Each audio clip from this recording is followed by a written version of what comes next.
So last में मैंने आपको पॉजिटिव और नेगेटिव सिखाए थे।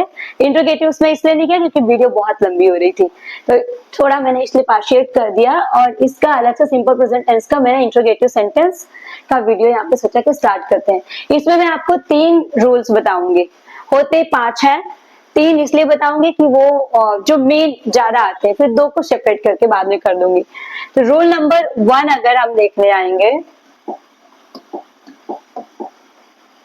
1 रूल नंबर के अकॉर्डिंग जो होता है, जब भी सेंटेंस में इंट्रोगेटिव मीन्स होता है प्रश्नवाचक, ओके, जिसको क्वेश्चन वाले भी कहा जाता है। रूल नंबर 1 में आपको स्टार्टिंग में मिलेगा, ओके, शुरू में, वाक्य के शुरू में ही आपको क्या वर्ड मिलेगा? कौन सा मिलेगा? क्या। तो जब आपको वाक्य के शुरू में क्या वर्ड मिलता है, तब आपको फॉर्मूला नंबर 1 यूज करना है, ठीक है। शुरू में आपको क्या मिलेगा? क्या। फॉर्मूला नंबर 2, इसके फॉर्मूला से बताती हूँ। फिर दूसरे में होता है कि आपको क्वेश्चन वर्ड जो होता है ना, क्वेश्चन वर्ड आपको कहाँ मिलेगा? बीच में मिलेगा, ठीक है। और इसके बाद थर्ड होता है, आपको सेंटेंस में मिलेगा कौन। कौन सा वर्ड? कौन वर्ड मिलेगा। तो आपको फॉर्मूला नंबर 3 यूज करना है। 1 के अकॉर्डिंग मैं आपको बता दूं, 1 में जो हमने अभी पहले सीखा था ना, इज एम आर की हेल्पिंग वर्ब होती है, सहायक क्रिया। तो वो सहायक क्रिया जो होती है वो पहले लग जाती है, जैसे कि इज, एम, आर, उसके बाद सब्जेक्ट आता है। वही जो है पूरा फॉर्मूला सेम होता है, केवल इज एम आर को उठा के हम सब्जेक्ट की जगह पहले रख देते हैं। तो इज एम आर प्लस हमारा सब्जेक्ट प्लस आता है object plus other plus full stop, और सॉरी क्वेश्चन मार्क। याद रखना कि इसमें सब में लास्ट में क्वेश्चन मार्क आपको मिलेगा, ठीक है। फॉर्मूला नंबर 2 की बात करें तो फॉर्मूला नंबर 2 सेम इसी की तरह होगा, केवल इसमें सबसे पहले क्वेश्चन वर्ड ऐड हो जाएगा। अगर ये क्वेश्चन वर्ड बीच में अगर हिंदी के वाक्य में आता है तब की ये बात की है मैंने, ठीक है।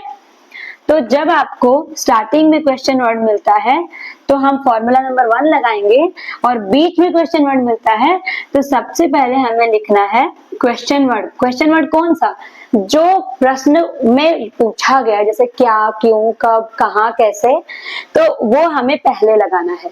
उसके बाद सेम फॉर्मूला हमें वहीं पे छाप देना है, is, am, are plus subject plus object plus other plus question mark. Is that clear? Okay, तो अब यहाँ पे देखो इसमें हमारा क्या चेंज हुआ है, केवल क्वेश्चन वर्ड उसमें एड ऑन हो गया, बाकी फॉर्मूला सेम है। बात करते हैं कौन वर्ड की, तो इसमें भी क्या करना है, हमको हु वर्ड लगाना है, WHO, हु, ये लगाना है।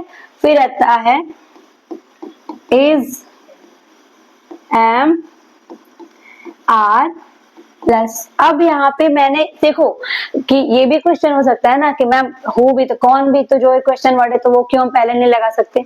क्योंकि जब हु आता है ना, इस फॉर्मूले में ये फर्क है कि सब्जेक्ट तब गायब हो जाएगा, क्योंकि हु एक ऐसा क्वेश्चन वर्ड है जो यही पूछता है कि वो जो सेंटेंस में काम चल रहा है वो कर कौन रहा है।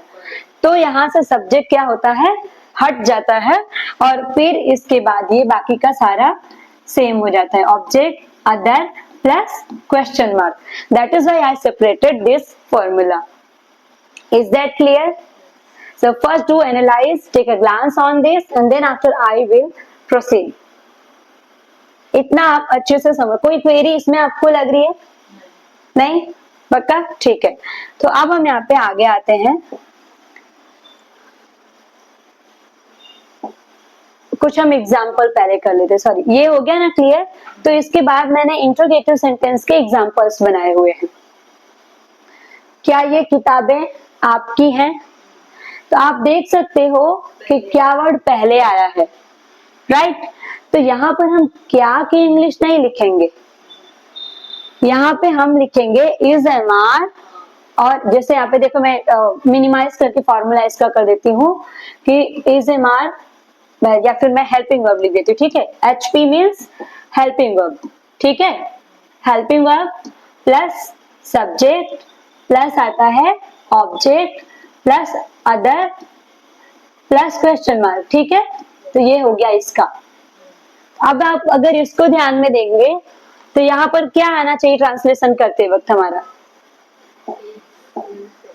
क्या ये किताबें आपकी हैं?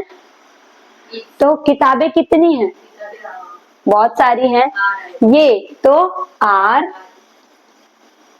ये किताबें हैं, right. Are these, is it visible? Are these आपकी हैं, of yours. Are these books of yours, या फिर आर दीज योर बुक्स। दो तरीके से हम कर सकते हैं, चाहे तो are these books of yours कर सकते हैं, या फिर हम कह सकते हैं आर दीज आपकी किताबें, तो are these your,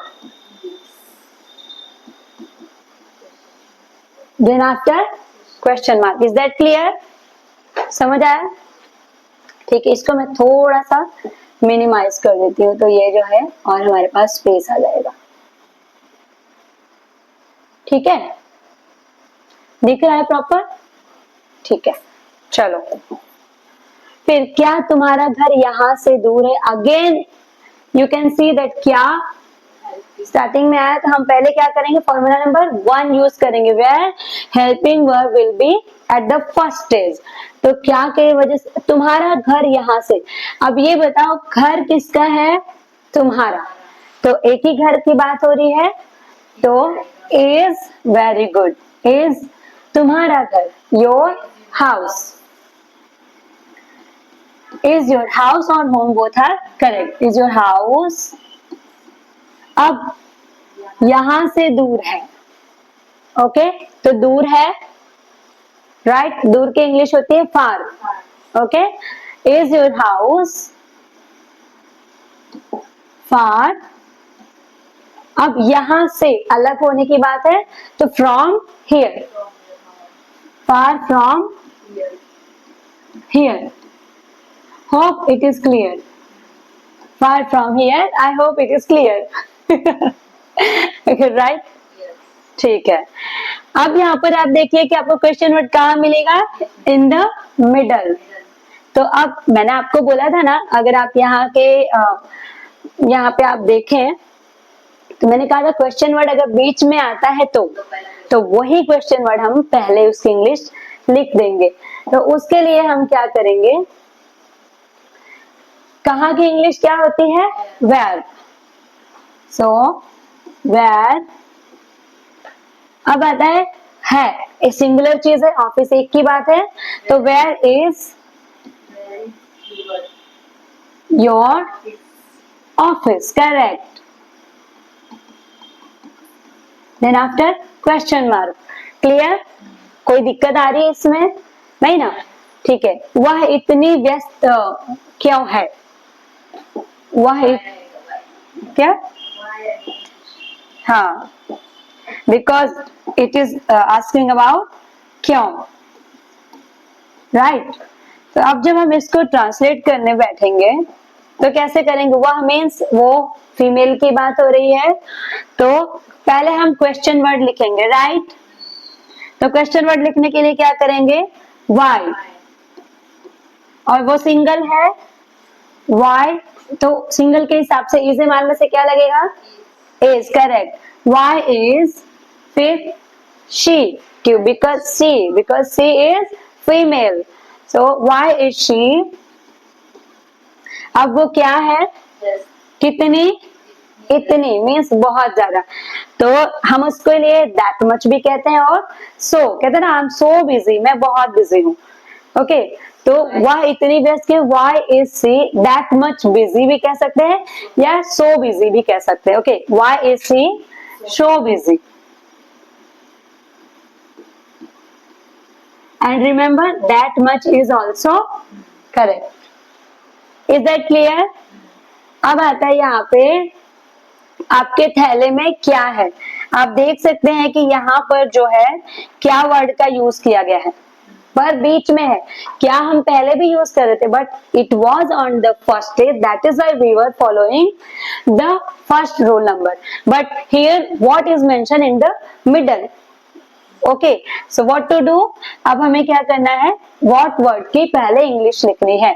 so that is what, फिर उसके बाद थैले में क्या है, तो एक कोई मतलब बहुत सारी वस्तुओं की बात नहीं कि क्या है मतलब सिंगुलर, तो व्हाट इज, अब थैले में किसके, आपके, व्हाट इज इन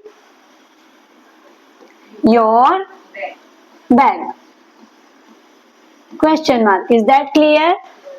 एक और सेंटेंस मुझे यहाँ पे देना है, वो है कौन वर्ड का, ठीक है। अब कौन वर्ड पे अगर हम आते हैं तो यहाँ पर देखो कि जैसे रसोई में कौन है, रसोई में कौन है, अब इसको हम ट्रांसलेट करने जाएंगे तो हु आएगा पहले, करेक्ट, क्योंकि यहाँ पे क्या वर्ड है, कौन, तो सबसे पहले हमने लिख दिया हु। अब देखो जैसे मैंने आपको फॉर्मूला बताते वक्त बताया कि कौन है, जो मेन हमारा वर्क करने वाला होता है ना, वो ही गायब होता है, तो इसलिए वो हु आ गया। तो हु, अब एक पर्सन की बात हो रही है तो who is in the kitchen, correct, in the, then after full stop, is that clear? Is there any problem? How easy? तो ऐसे सेंटेंस जब दिमाग में चलेंगे, याद रखिए अगर आपने एक पर फॉर्मूले पे रन करना अच्छे से सीखा ना, ऐसे ही सारा होता है। इसमें इज एम आर था, आगे आपको इंडेफिनिट में डू डस मिल जाएगा, फिर आपको इज एम आर के साथ में आईएनजी भी मिल जाएगा एक्शन वर्ब में, तो वो कॉन्टिन्यूअस टेंस होता है। तो ऐसे करके एक सेंटेंस अगर आपके दिमाग में अच्छे से बैठ गया तो बाकी सारे तो ऐसे ही दौड़ेंगे, ठीक है। तो इसको जुबान पे लाना है अपने को, दिमाग में सोचाने की फट आ जाना चाहिए, ठीक है। Is that clear? इससे रिलेटेड सेंटेंसेस भी मैं आपको प्रोवाइड कर दूंगी, तो आपको वो सॉल्व करके लाना है। So hope it was informative, see you in the next video.